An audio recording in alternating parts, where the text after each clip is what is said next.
Kicking off the question and answer video here in my bathroom. This is a contest that I'm running on Instagram today in the story area. And one of the questions was, where did you get that hoodie that you featured in your story? And they're asking about this one here. Guess I can't zoom in when I'm doing this selfie mode here, but there's the back of it. It says, I'd rather be bug hunting, and this is available on shapesandnature.com. My friend Jesse Green, he sponsors a lot of contests here, and someone will be winning a sticker from his company in this video. Visitors to this particular bathroom always get a little surprise from that spider up there, tarantula. Here we go. Pop on back here. Let me find the two prizes I talked about on Instagram. Through a random comment picker, somebody is going to win this. I'm covering up my camera there a little bit. Whip spider sticker. All that white backing that comes off and leaves a transparent sticker there. Whip spider, that's donated to this contest by shapesandnature.com. And then the PDX Insectarium, this lovely shimmering rainbow banded alder borer sticker, one of the most spectacular beetles in the United States. Get about that long. Maybe I'll run down and show you guys a dead specimen I have in my freezer. They're attracted to the smell of fresh paint. And so typically when people send me a picture of one and say, what is this? It's on a freshly painted outdoor structure, a building or a staircase or something like that. So with no further ado, we're going to get into some of the questions that were asked for me. You guys here on YouTube have seen me do some question and answer contests here too, and we'll do that again sometime. But my first one that I ever did for YouTube was actually, they were questions that were asked by Instagram followers. And so I haven't done much for my Instagram folks for a while now. I've been focusing more here on YouTube, and I'm very happy with how the channel's grown. But I wanted to give a little something back and give some attention to my Instagram people. So stay tuned for those questions. Let's see what we got here.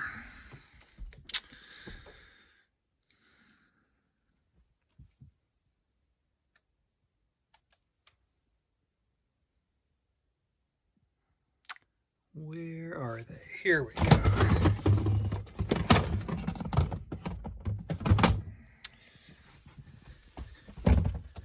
See if we can find that banded alder borer. I have some dead bugs. Oh, someone else asked a question about what my favorite specimen was. I really, really like these Chalcolepidus or Chalcolepidus. Look at that one, it's kind of greenish. Caught that one in 2018. Actually, funny enough, it was a dead specimen when I was lucky enough to find it under a tree. Let's see here, banded alder borer. Many things have died over the years. And, oh, there's a Neobaretia spinosa. Red-eyed katydid. Right there. There is our banded alder borer, one of the most spectacular, just amazing longhorn beetles. I mean, that black dot right in the middle of the pronotum there. See the whitish hairs, those long, long antennae. So cool. Okay, first set of questions. I had to write them down since I'm using my phone, which I also use to access Instagram, where these questions were asked of me. So, might figure out a better way to do this, but I wrote the first 5 questions down. I'm not really prepared to answer them or anything, but here we go. Top 3, what were my top 3 arthropod ambassadors? And by the way, other people asked all these questions, and I'm just answering them here on camera. Top 3 arthropod ambassadors, and by that I think they mean things that I would recommend to other people, or bugs that sort of, you know, cause people who might not be interested in bugs to become interested in bugs. Because I'm a pet bug dealer, that's normally what I think about. I think less about, you know, bugs and their place in nature and stuff in terms of conversations I have with people. So probably my top recommendation as an arthropod ambassador would be the vinegaroon. It's a very large, with its tail, it's a whip scorpion, arachnid, and despite looking very intimidating to most people, they are the most gentle almost of all pet bugs. I've never been struck at by one, even though they have these claws that are sort of composed of 3 parts, whereas scorpions are normally composed of 2. They eat crickets and roaches and things like that. Sounds like my daughter is coming upstairs. Hi, Sierra. Are you filming? I am filming, yes. What do you need? Dinner. Dinner? Mm-hmm. Okay, fine. Vinegaroons. Just gentle giants. Among the arachnids, they do a lot to help people to understand that not all things that have 8 legs are going to bite you, and you know, only brown recluses and black widows are venomous enough here in the United States to really deserve even a little bit of the sensationalism in the press they get. Very few people are bitten by them. Few people who are bitten by them end up dying. Like, it's a tiny, tiny, tiny amount. They are something to be aware of, but not something to, you know, basically live a life of fear around. People who live in Arizona and other places where some of these things occur, including scorpions, bark scorpions.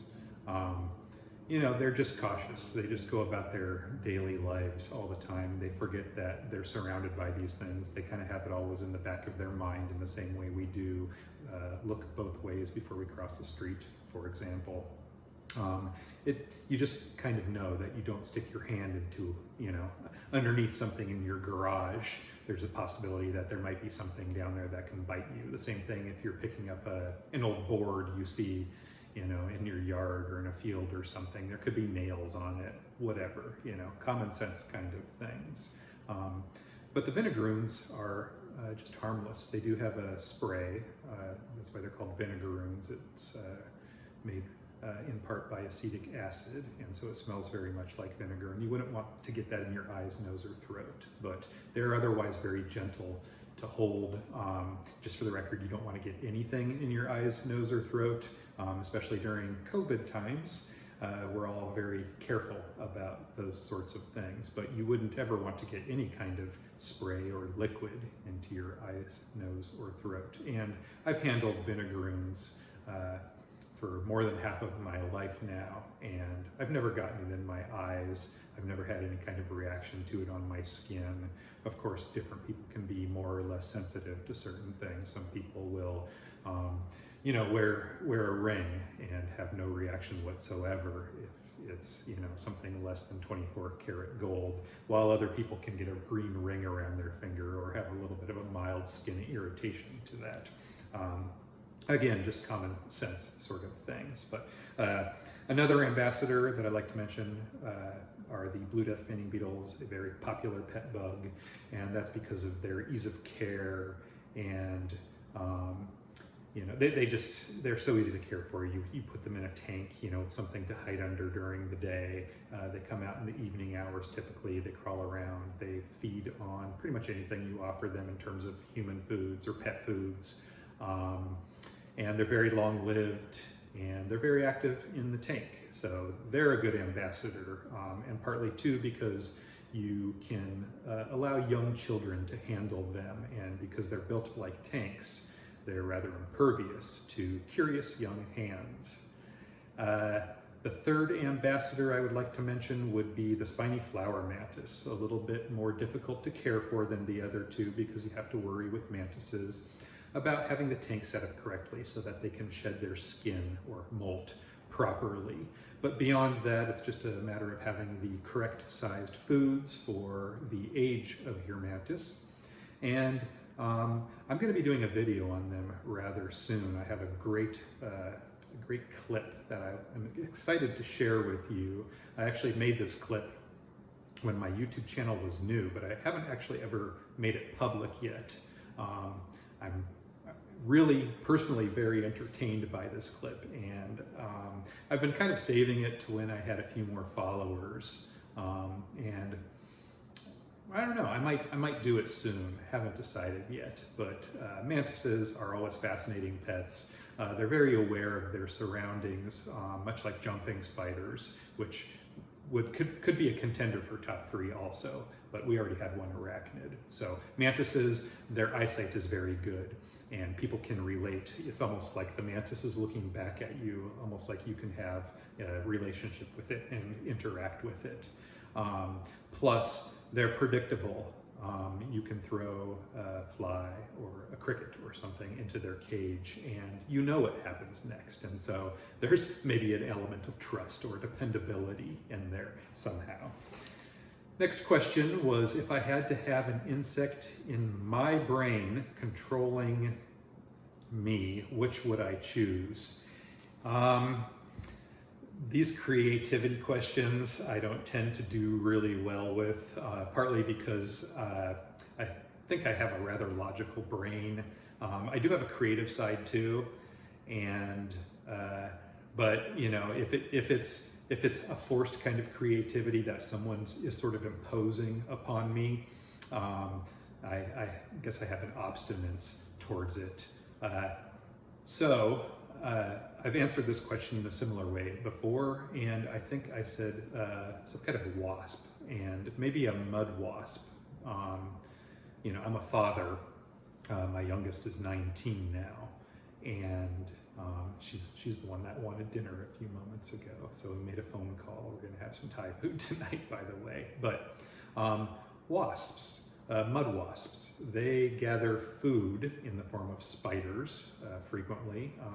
Maybe I can find this awesome footage I have of mud wasp cell that a friend of mine broke open, and his kid was there. And inside the mud cell, where the wasp had laid an egg, were a bunch of spiders that the mother wasp had gathered. These spiders came out of this mud dauber nest. The mother wasp filled it with a bunch of spiders for her babies. Let's see what else is in this one here. Lots more spiders. I mean, look at that. There's like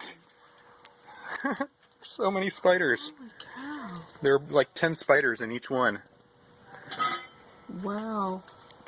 So you're doing the spiders a favor and yourself a favor. The spiders eat the bugs on your garden. All sorts of things, yeah. Look at all that. That's Isn't that crazy? impressive. Wow. You want to hold it, Jakey? I had Oh, look at him. He's so brave. I thought for sure you were going to say no. You just went for it. I was going to say, well, they're dead. Are you generally afraid of spiders? Yeah? Not dead ones, though.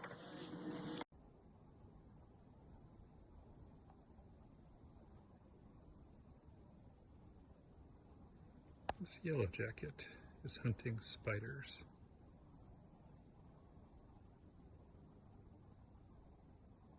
I just saw it pull a spider right out of a web, and there it goes again. Just grabbed one out of a web. It's currently biting the spider.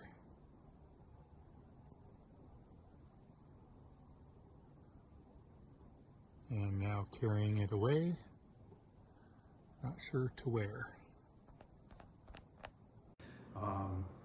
And so, you know, that's sort of the life of a parent for many, many years, working to provide for your children food, you know, shelter, things like that. And that's what a mud wasp does. Side benefit, all that mud would be really good for my complexion. Next question. How am I dealing with the pandemic? Because I work from home, it hasn't really affected me that much. I live here with my daughter, my 19-year-old daughter. She's a college student and also has a part-time job. So for me, the greatest challenge or difficulty has been, you know, seeing her life affected because she can't hang out with her friends. She is a child of the social media world, however, and so she's staying in touch with her friends through social media, FaceTiming, and things like that. Another recent challenge, my 102-year-old grandmother passed away, and we had her funeral service, or I watched it there in Rapid City, South Dakota, via live stream on YouTube from the church that some of the family members were able to attend for the service. And so it was hard for me to not be there to support my family, and my father especially, who lives in Mexico, my parents do, and they weren't able to visit his mother, my grandmother, for that service. So that was one of the unfortunate parts of this pandemic. Other than that, my life hasn't been affected too much. You know, going to the post office once or twice a day, that, you know, masking up, putting the gloves on, before they started leaving the doors open and everything. The weather has gotten nicer, so they just leave the doors open all the time, so that's one less thing that I have to touch. So there's that, and then the second post office run I make every day, I'm able to drop all my packages off on their back dock, which there's nobody back there ever, so that's quite nice for me. The grocery store, you know, it's uncomfortable for all of us. It's probably the only time, or the time of greatest potential exposure for all of us when we go to the grocery store, those of us who have cared and continue to care about social distancing. And then I made a video 2 videos ago now about how this pandemic has affected my business. And if you want to check that out, click that link right up there, that little eye information. It's a card. Anyway, I think that pretty much settles that. Probably a little bit of a lack of enthusiasm for that question in my voice at this point. I think we're all feeling a little burnt out about the pandemic. We're just putting one foot in front of the other. Fortunately, because I stay so busy with my business, the time has actually passed, I think, a lot more quickly for me than a lot of other people who are either out of work right now or staying at home. Like I said in that prior video, I'm regulating my orders very, very carefully right now because everybody's shopping online, and so I'm actually having to minimize how many orders I'm taking through the website right now, which I don't really like doing because I don't like shutting my customers out, but it's just been a survival tactic. We're down one person here in the business due to social distancing regulations, and so we're just surviving like everybody else. Another question was my favorite aquatic insect. I really like dragonflies, and even though the adults are not aquatic, their larvae are. Their larvae are sometimes called naiads. And one of the interesting things about them is their mouth parts. These aquatic larvae down under the water, they have these sort of projectile mouth parts. Do you remember the scene in the movie Alien where the mouth parts, like the mouth opens up and then these other mouth parts come out and grab it? Well, that's very similar looking, if anything on the planet is, similar to that. To the dragonfly larvae, they have these extendable mouth parts. They retract and then extend. They shoot out, you know, in a flash and catch their prey and pull it back to their mouth, and then their mouth begins to feed on it. It's pretty awesome to see. I wish I had some footage of it. I have tried to take footage of it in the past, and if I had that footage, I would include it here, but it would be worth your time to go and watch that in action here on YouTube. One channel that I really like is Zefrank1, Zefrank1. He has hilarious videos. Many of you are probably familiar with him. He reached out to me, I don't know, maybe 6 months ago or something, and I helped him with some footage for a video that he did. His animal series is called True Facts, and so I helped him with true facts about the ogre-faced spider. And it's pretty cool. You can see my name up in the credits there, both in the video and in the caption. Pretty proud of that because he's just a really neat guy. I spoke to him on the phone for a little while as well. Anyway, check out his True Facts about the dragonflies. Very good. Thought I'd step outside here, read the next question. Where were we? How do I feel about giant hornets? Well, actually there were two people that asked that question. Someone else said, what's my take on the murder hornets? And I haven't looked into it a lot. I know it's been the big buzz here lately. Everybody's talking about the giant hornets. There was some video about one decimating a mouse. I saw that. Someone sent me the link. You know, just another bug. Just another bug that doesn't belong here. I don't have a lot to say about them because I don't know too much about them. I did a limited amount of reading on it, most of its headlines. It does sound like they're capable of killing people if you were stung enough times. I think they said even under 50 times if you were stung by this species, that it could cause renal failure, damage to your kidneys. And so it's definitely something to respect. Everything in nature should be respected. Everything that doesn't belong in our area really shouldn't be there. I'm not an advocate for releasing even pill bugs, even though they're native to our yards. I would never put one back outside, personally. Same thing with the Chinese mantises, the gardening industry. It's okay for you to release Chinese mantises to hatch an egg case of 200 to 300 hatchlings that come out of it into your garden here in the United States, even though it's not a native species. They are naturalized. They've been here since like 1905 or something, I think. But I would never release them because, well, look at all this beautiful nature here. I really respect this beautiful place I live in here, Portland, Oregon.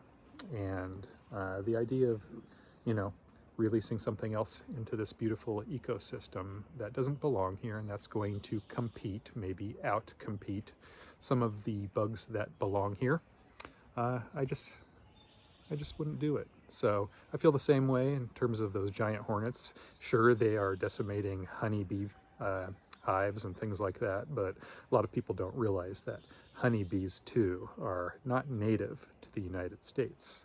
They're from Europe and into Asia a little bit. And they just don't really belong in our wilds. They do provide a lot of benefits to people, but just something to think about as we're thinking, you know, sort of weighing what's good and what's bad. There's always a lot of factors to take into consideration. One more question I had written down here.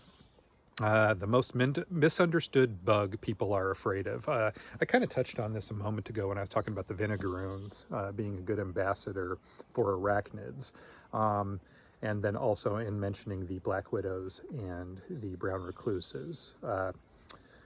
There are thousands and thousands of species of spiders in the United States, and by and large, people treat all spiders like they are just imminent threats, like it's a matter of life and death. It's annoying, if not amusing, how overreacting people are to the presence of a spider in their home. You know, I have watched my daughter become sensitized to them after being desensitized to them early in life through me. We moved in with my now ex-wife and 2 stepkids, and my daughter, through my stepdaughter, became very sensitized to a fear of spiders because her older sister thought it was cool to be afraid and to make a big commotion and to get lots of attention. Now, it is what it is. They're all great kids, but that's really the most misunderstood one. I'm not going to pick a particular species. I just want to say spiders in general. You don't have to be afraid of spiders.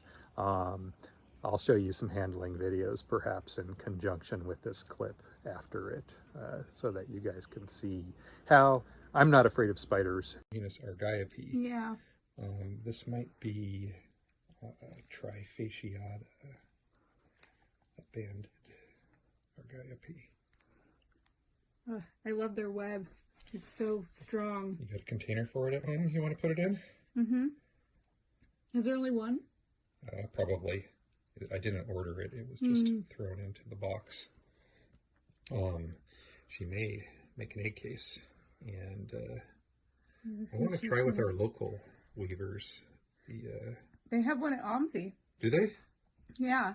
They're just keeping it in one of those black mesh, like...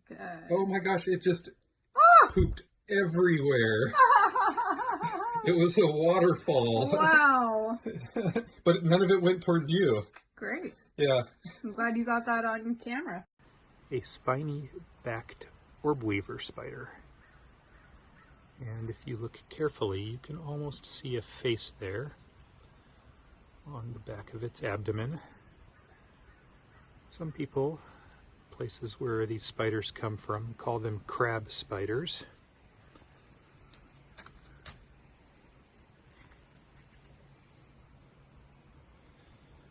They spin orb webs, and you can see an egg sac here that this spider deposited. Of course, they will use their drag line there to prevent them from falling. Take a closer look here at this beautiful spider. So interesting and spiky. Next question that came in, what is my favorite isopod? I hate picking favorite anythings. I always say that my favorite such and such, in this case isopod, is the next isopod I see that I've never seen before. But I really do like the Beetlejuice isopods, Porcelio expansus. And you can see a video where I featured them among other cool things in my bug room a while back, probably in conjunction with another question and answer contest, I'm not really sure. But click this link up here if you want to see what Porcelio expansus looks like. And then another question that came in through my Instagram story area just now was, do I have any experiences with Grylloblattodes, also called icecrawlers? Sometimes called rock crawlers. And the answer to that question is yes. It was New Year's Day, not this year, but New Year's Day of 2019, I guess. My friends and I set out to find one, and we hiked up to a place called Mary's Peak here in Oregon, and we were able to find one. And I'll put that clip in this video right now for you guys to enjoy. There was one other time where I saw a specimen of one. A friend had found one in a cave and brought it to me. It was a real treat to see it. And he kept it as a pet for a while. And I think he said that it nibbled on dog food or something. I can't really remember, but it is strongly discouraged that you collect any of those, particularly from cave systems, because those could be very isolated, threatened populations of them. So we'll see what other questions we have here. Enjoy that video. Is that what I think it is? Oh my gosh. So we came up here looking for snow scorpion flies, thinking that this would be the needle in the haystack that we didn't even research or even look up any information about, and Courtney finds us. It's walking into the shadow. No. Don't make the shadow. Grylloblattodea. Oh, that's amazing. Unbelievable. You might collect it. Courtney. Bugger of the day. Bugger of the year! That's the best bug we've caught all year. Is it the best bug we've got all year? January 1st. Next two questions. What insect brings me back to the old days? Oh shoot, I should have taken a moment to think about an answer to that question. The old days. Well, just today, earlier today, a friend in Texas sent me a photo of a scarab beetle. Its genus started with a T, I can't remember what it was called, but I said, you know, I've seen that one before, and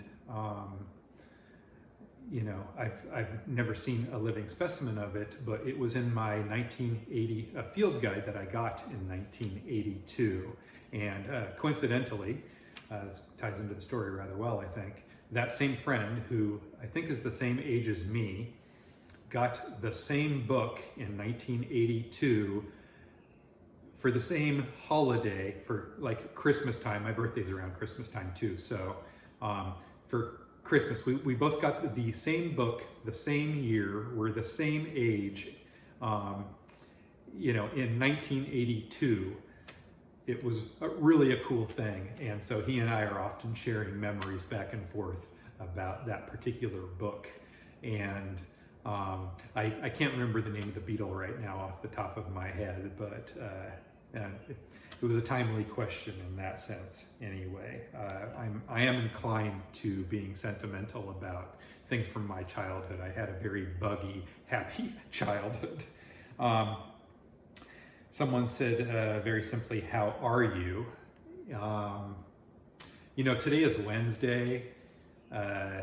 And this was my last shipping day of this particular week. We did ship Thursdays last week too, but I left my terms and conditions up such that I was only shipping Monday, Tuesday, and Wednesday this week.